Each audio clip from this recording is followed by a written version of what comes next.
I want to throw some numbers up on the screen here about the inflation that's just been coming through the system. The latest numbers show that groceries are up 11.9%, the biggest is since 1979. Chicken is up 17.4%, biggest ever increases in that, in fuel ever, oil, largest since the 80s, in all sorts of other areas. Beyond that, though, you've got this rising temperature of political unrest, much of it coming from the left, but not exclusively. And you have this, we've even seen that there are police stations, police departments that won't answer 911 calls because they can't afford the gas anymore. They've blown their petrol budget. What is happening to ordinary citizens? And frankly, is there a danger of some real pushback? Because historically, rising prices do lead to real political upheavals. Yes, and we know that this is also how the Arab Spring began. But to come back concerning the police, that was the other extraordinary headline that came out of Michigan, and a police officer or leader in the police placed that statement on Facebook that they were having to choose which calls to respond to, because 96% of their fuel budget was up with 3 more months to go before the budget was reset. And that was in the same state where the senator was extolling the virtues of her new electric car. Yeah. So that shows you the disconnect.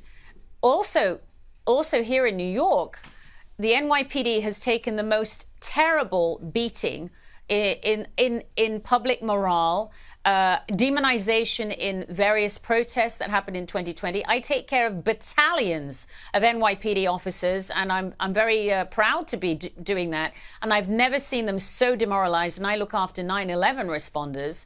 Many of them are retiring, changing to other professions, leaving. Some of the most expert and senior officers are leaving. And so many Americans feel that they are left to defend themselves. Who the hell are these parents that are bringing their kids to a drag brunch at a gay bar, which may be a particular fun thing for adults to do, but completely inappropriate for kids? And what is going on with these teachers? I've heard that in some states like Florida, these teachers are now quitting because they've been told that they cannot sexualize their curriculum and talk about their sex lives to their young charges. What has happened to the education establishment in America? I've been gone 20 years. It's been a long time since I went to school in America. This is not the schooling that I received when I was in the U.S.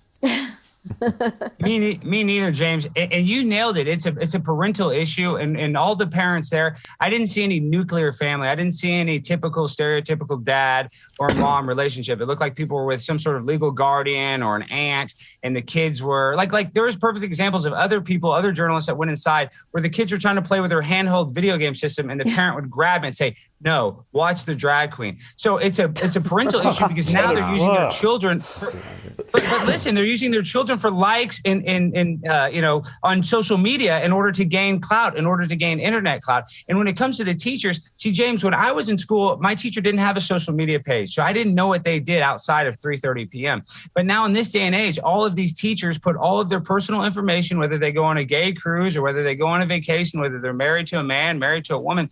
So now a kid can see all of that extracurricular lifestyle, and they're using that as an influence on these children. And I go back to the pandemic, the standardized testing right now, kids in the 7th, 8th, 9th grade are still stuck reading at a 2nd and 3rd grade level. So these kids aren't learning. They're basically, like I said, being used as collateral in some sort of culture war. It's terrible. I really feel sad for the children. They're taking the brunt of what's going on here in America. There is actually something to this indictment, because a lot of companies that actually engage in really sharp business practices, anti-labor, anti-union business practices, then go out and throw a big rainbow flag out for Pride Month, only in their U.S. and Canadian and Australian, not in the Iranian but branch. not in their Saudi Arabian or wherever branches. But that's another story. But look, we see this phenomenon here in Australia. Where companies will say, "Oh, well, we're doing all of these sorts of indigenous things and welcome to countries and stuff," while also, outsourcing all of their stuff to other countries and putting Australians out of work. So there is actually something really to watch out for, that all of these very virtuous companies are actually really being very sharp with people and their employees. The Australian National University in landlocked Canberra is now weighing in on the subject of marine biology. So I find that interesting. Perhaps they're studying what's happening in the depths of Lake Burley Griffin. I wouldn't go down the bottom of Lake Burley Griffin in a hurry. I would not go. There are a few politicians down there. You need a pretty thick wetsuit for that. I'll just put it that way. But they say that the big problem with marine biology is, wait for it, it's not gender diverse enough. So there is a glass ceiling that is, maybe it's a glass bottom boat. I don't know. And, that is facing women in marine science. And apparently, if we don't have enough women in marine biology, we won't save the planet. Now, I always find these things very interesting because you never ever see anybody say, we don't have enough, female garbos to take out the trash. But so in the very short term, what we really need to do is to have the coal power stations come back online, because that is the missing piece in the puzzle right now. She wants coal. Listen to that, Labor. You've got a resources minister who wants coal. Good on her. She sounds fantastic, James.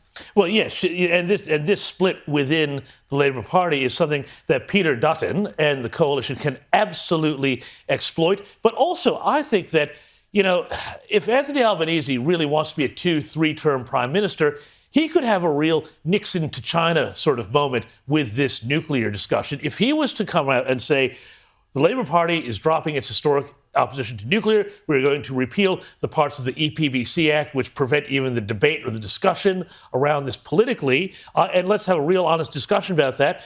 He would be going right for those outer suburban seats, those heartland seats that Peter Dutton is trying to reorientate the Liberal Party to.